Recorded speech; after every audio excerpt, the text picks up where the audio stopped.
ઊંઝામાં ગતરોજ વાતાવરણમાં આવેલા પલટા અને ભારે પવન સાથે ત્રાટકેલા વરસાદે ખેડૂતો અને વેપારીઓની ચિંતામાં વધારો કર્યો છે. ઊંઝા એપીએમસીમાં ખુલ્લામાં રાખેલો મસાલા પાક પલળી જતા મોટા પાયે નુકસાનની ભીતિ સેવાઈ રહી છે. જો કે આ કપરી પરિસ્થિતિમાં ઊંઝા એપીએમસી તંત્ર ખેડૂતોની વહારે આવ્યું હતું. ઊંઝા માર્કેટયાર્ડમાં હાલ મસાલા પાકોની સિઝન પૂરજોશમાં ચાલી રહી છે. હાલમાં ઊંઝા માર્કેટયાર્ડમાં 1 લાખ કરતાં વધુ વિવિધ જણસીની આવકો નોંધાઈ રહી છે. ત્યારે અચાનક ત્રાટકેલા માવઠાએ રમત બગાડી છે. ભારે પવન અને ગાજવીજ સાથે આવેલા વરસાદમાં યાર્ડમાં ખુલ્લામાં પડેલો ખેત પેદાશોનો જથ્થો પલળી ગયો હતો. ઊંઝા એપીએમસી દ્વારા 2 દિવસ અગાઉ આગાહી અંગે સૂચના આપવામાં આવી હોવા છતાં માલની આવક વધુ હોવાથી મોટા પ્રમાણમાં જીરું, વરિયાળી અને ખાસ કરીને ઈસબગુલ પલળી જતા ખેડૂતો અને વેપારીઓને આર્થિક ફટકો પડ્યો છે. વરસાદને કારણે સેંકડો ખેડૂતો યાર્ડમાં ફસાઈ ગયા હતા અને રાત્રિ રોકાણ કરવાની ફરજ પડી હતી. આ કપરી ઘડીએ ઊંઝા એપીએમસીના ચેરમેન દિનેશ પટેલ અને તેમની ટીમે માનવતાનું ઉત્તમ ઉદાહરણ પૂરું પાડ્યું છે. સેવા એ જ સાચો ધર્મ ના સૂત્રને સાર્થક કરતા યાર્ડમાં રોકાયેલા અંદાજે 1500 જેટલા ખેડૂતો માટે એપીએમસી દ્વારા નિઃશુલ્ક ભોજનની વ્યવસ્થા કરવામાં આવી હતી. આમ કુદરતી આફત વચ્ચે ઊંઝા એપીએમસીએ ખેડૂતોની પડખે રહીને પ્રશંસનીય કામગીરી કરી છે. પરંતુ ખેડૂતોના મોઢે આવેલો કોળિયો છીનવાતા ખેતી આલમમાં શોકની લાગણી પ્રસરી છે. કાલે લગભગ સિઝન જબરજસ્ત સ્ટાર્ટ થઈ ગઈ છે.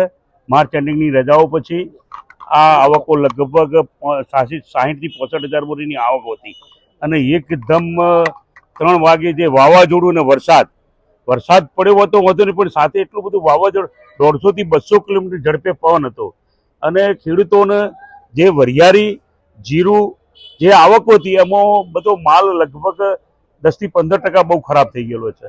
પોઝિશન એવી ખરાબ થઈ છે.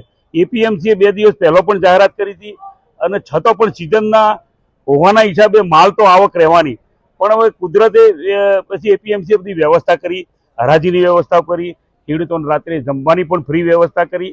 એપીએમસીએ બહુ સપોર્ટ આપ્યો, પણ કુદરત આગળ કોનું ચાલવાનું છે.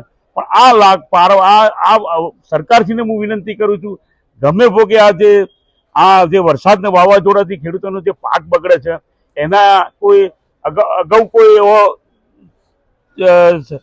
એવું થતું હોય અગાઉ કે એનું જે બચાવવાની જે કોશિશ થતી હોય એવી કરી એ હું વિનંતી કરું છું. અને એપીએમસીના ચેરમેનશ્રીને પણ વિનંતી કરું છું કે આ વિશે વિચારે અને જે ડૂમ બનાવવાની પદ્ધતિ ડૂમ બનાવતી ખેડૂતોને નુકસાન થતું અટકે.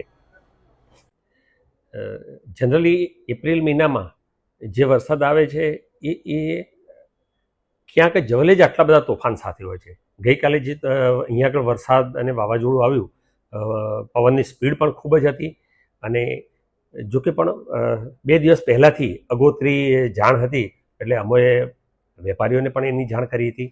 ખેડૂતોને પણ કહ્યું હતું કે તમારો માલ જરૂર હોય તો જ વેચવા આવવું.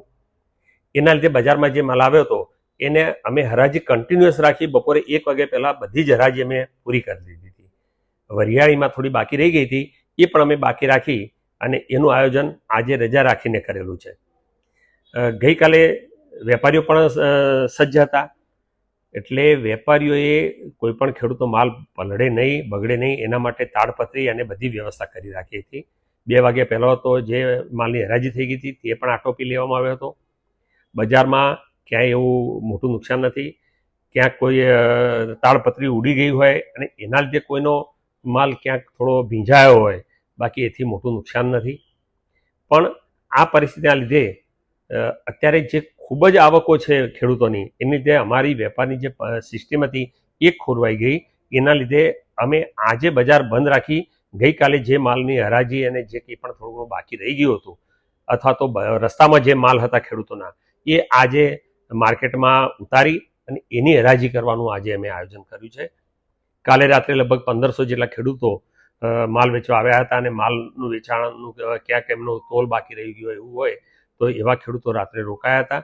એમના માટે એપીએમસીએ નિઃશુલ્ક કોઈ ચાર્જ લીધા વગર જમવાની અને અહીંયા આગળ વ્યવસ્થિત રીતે રહેવાની વ્યવસ્થા કરી હતી અને કેવી રીતે ખેડૂતોને ઉપયોગી થઈ શકાય એવું બજાર સમિતિએ संपूर्ण रीते ख्याल रखा। क्या नाम आपका? पुनाराम। कहाँ से आए हो? वाटरा से।